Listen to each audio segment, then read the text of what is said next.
Hey everybody, how's it going? And welcome to another beer review. It feels like it's been forever since I've been in the studio. I did a couple of recordings a few weeks back in the studio, but they were done back to back, so I haven't literally been in my studio in about a month.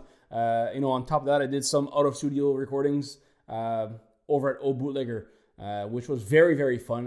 I had some very amazing guests on there. If you haven't caught the episodes yet, make sure to check it out on Facebook and Instagram. But speaking of Bootlegger, the owner of Bootlegger, a good friend of mine, Mr. Michael, was on vacation with his wife, and for some reason thought that it would be a good idea to bring me some beer. Great idea. I feel very special that he was thinking about me on his trip, on his vacation. So what they did, from my understanding, they did quite a big tour of Newfoundland, and they visited a bunch of breweries. If I'm not mistaken, they just about did them all. Yeah, I'm pretty sure they did quite a bunch of them. And they brought back a bunch of beer for me to try out. I had some Quiddy Viddy, the Compton Double IPA. I had a Double IPA from Secret Cove. I've got a can from Split Rock, a sour, something sour. I can't remember exactly what it is. But that one there hasn't been opened yet. And I've got this wonderful one right here from Dildo Brewing and Museum that I really wanted to bring on the show. I feel like anybody who would be trying out beer from Dildo Brewing Company and Museum would definitely have something to say about the name. It's kind of hard to avoid. It's definitely a unique and a name that stands out big time. I don't know how to go around it. I don't know how the town, because they are in Dildo, Newfoundland, how the town got their name. Very bizarre, very awesome, so unique. It stands out like crazy, and I love stuff that stands out. As much as I talk about, labels that stand out in a crowd of beers, the name Dildo is going to stand out like a motherfucker. So really, great job on that.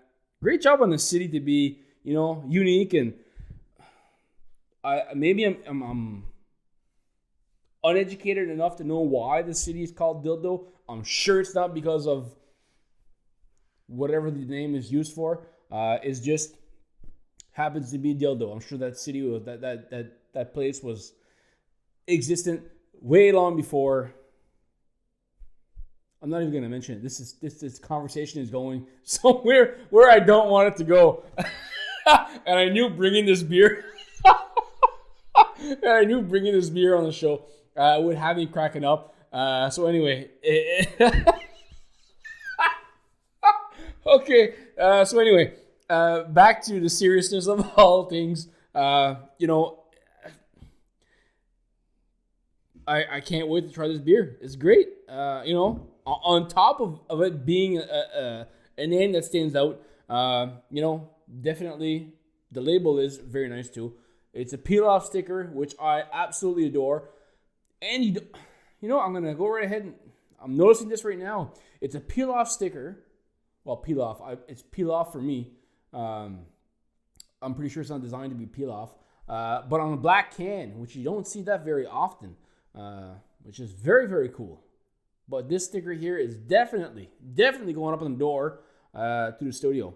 So this one here is as much as I want to bring out what I think is a Newfoundland accent, I know I don't do it right, and I would for sure embarrass myself all to hell on the podcast.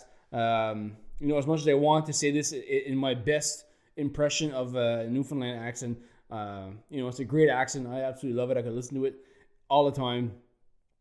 This is the Eyes to Buy PA, New England IPA.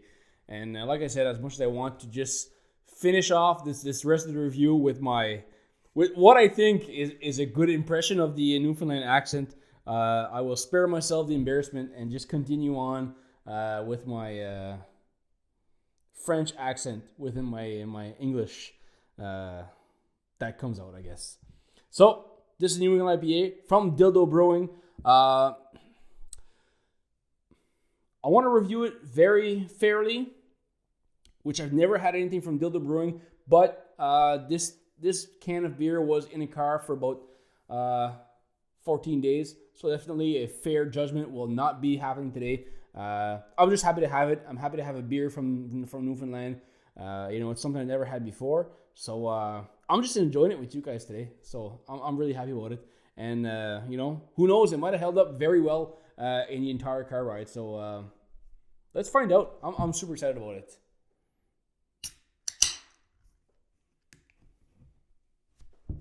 So, not my typical glass I bring on the show. Still got a little bit of water in it. All my other glasses were dirty. I didn't have any other types of glass for tasting beer that were available at the moment. So I brought out the stemless, which I would normally take this to drink some wine, but beer will fit in it just fine.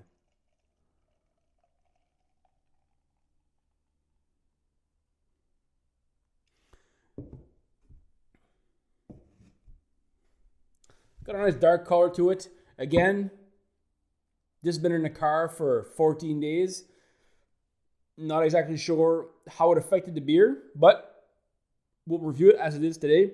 Come out fairly dark as a color, which is different to me. But let's see what's holding up as aromas. What's left of it after being in a car ride for that long? Definitely holding up some great aromas. Holy smokes. Nice tropical fruit flavors. Very nice. Very New England style aromas coming out of it.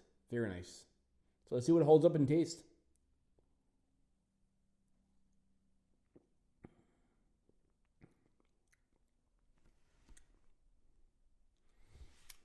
Very good.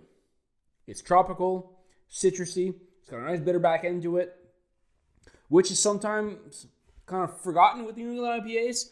I don't taste as much of the bitterness as I would want to taste, but this one here did carry through quite well.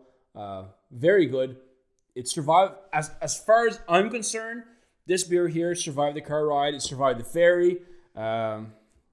Came out tasting absolutely just fine. So as far as I'm concerned, this is a very, very strong beer because it's toughed. As far as it being strong in alcohol, you're looking at 6.5 ABV, which is just about where you want to be for New England style IPAs. That 6.5 mark is where I like to see them. But definitely tasting absolutely wonderful.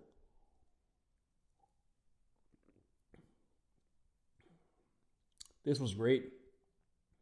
A wonderful beer. I like that there's a bitter back end to it. I love New England IPAs, but one of the reasons why I'm kind of standoffish of them now, because the juice is really tropical notes and all the fruit flavors are really overpowering the bitterness in the back end too much. I like to see, bring on lots of tropical notes, but still bump up your bitterness too. Still have it present. So definitely these guys here at Dildo Brewing nailed it perfectly, and it's tasting absolutely wonderful. So if you're ever in Newfoundland, check out Dildo Brewing. They got some really good beer. As far as this one here is concerned, I'm absolutely loving it, and I wish we could see more any beer from Newfoundland, for that matter, in New Brunswick. I'd love to see them import their beers into New Brunswick. Who knows who's in charge of that over at AMBL? Please make it happen. It'd be great. They got some great beer. Maybe we could send some beer up in Newfoundland. That'd be awesome. So on that note, cheers, and we'll see you next time.